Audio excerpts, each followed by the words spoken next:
Meditation is often called the opening of the third eye, but it's not always clear what is meant by the third eye. It's not simply some organ, vestigial organ that lives in the forehead, or even the pineal gland that we talk about. That's actually a secondary phenomenon. And to understand it clearly, we have to know that the eye, oho, is really the eye, yo. The first eye is the eye, what is often called the eye of the statement. This is Lacan's term. The eye of the signifier, the eye that's chattering, the monkey mind, the eye that you think you are. The eye that identifies the word I with a physical organism and an agency that moves through space and time in a linear way. That I is the illusory I that we must learn to disidentify from. And as we analyze it more and more deeply in our spiritual journey, we realize that it's really a patchwork of identifications and fixations that we took in childhood and created a little doll, and all the words that come to the mind of the first eye are simply conditionings that are used to fulfill an agenda that eye doesn't even understand.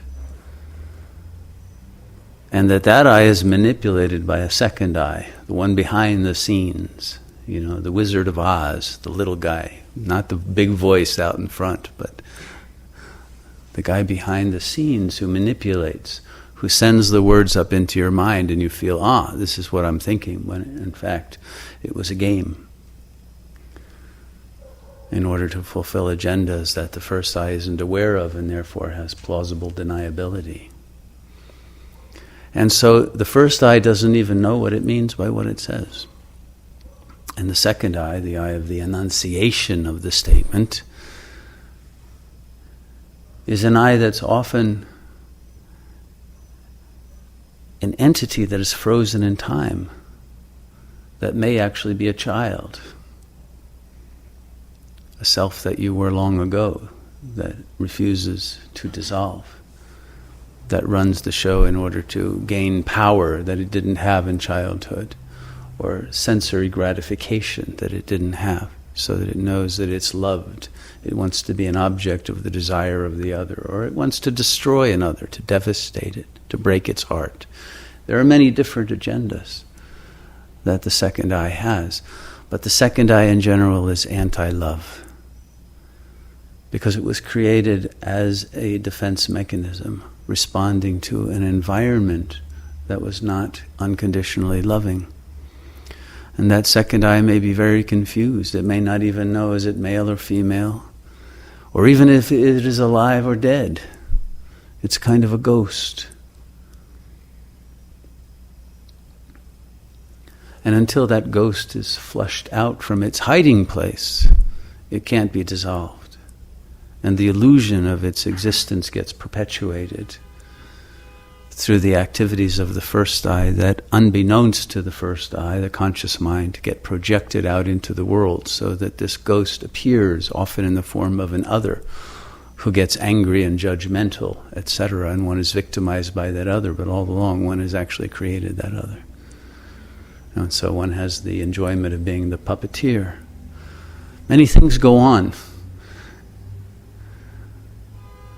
with the second eye that the first eye doesn't know about, and it wonders, why do I constantly get into situations where I'm suffering and I'm vexed? But it's because the second eye enjoys the suffering. It enjoys the vexation and even the self-defeat that it brings about in one's life.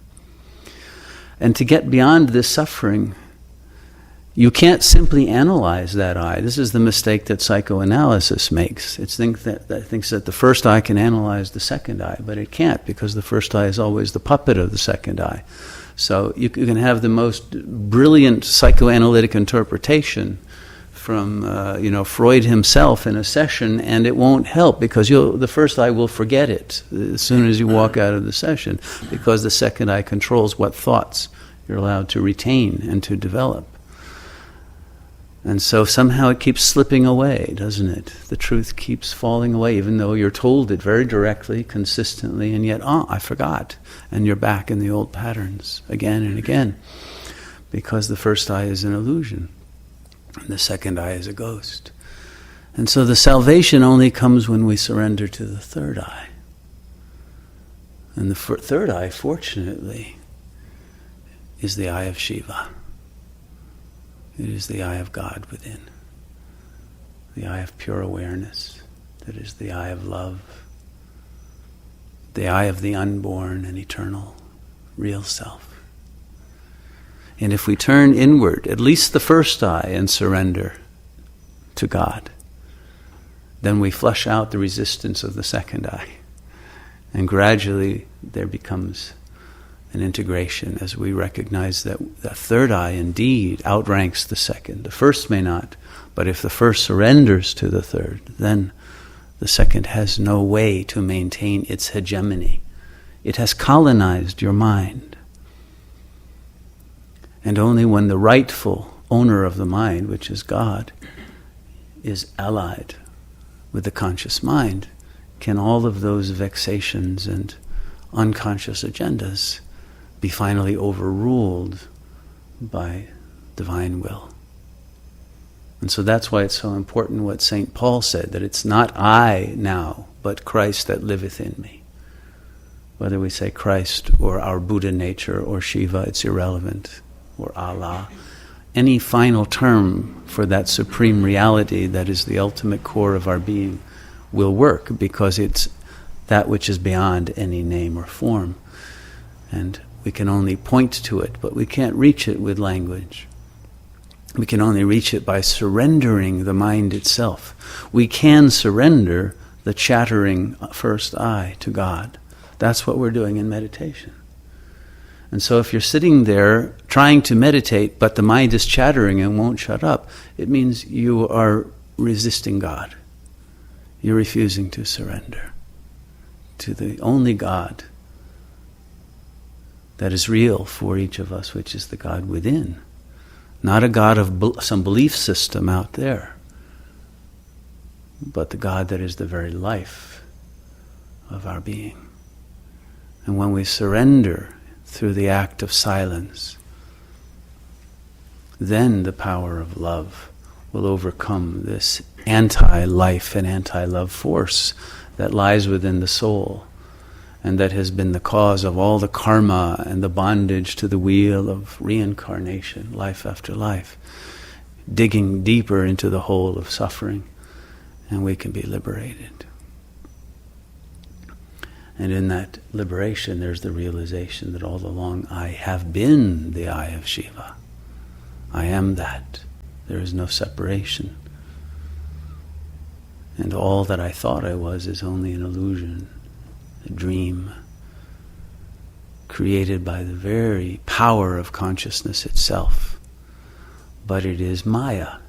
And now as we come out of Maya and return to God, we have the power then to allow that love to transform Maya itself, not just on an individual level, but the level of the cosmos. And so that's what we're doing in meditation. By liberating ourselves of our own ghostly ego, we can liberate that ghost that has put the whole world into a trance of destructiveness, into the freedom of recreating a world that is harmonious and loving and beautiful. And that act of liberating not just the individual, but the Maya that exists in the collective sphere is the undoing of the karmic bondage and burden that all of us carry from many, many past lives, because all of us here are very old souls. And when we open up the third eye, then the wisdom and the love and the light and the healing power that flows through these instruments, these minds and bodies, is infinite and unlimited.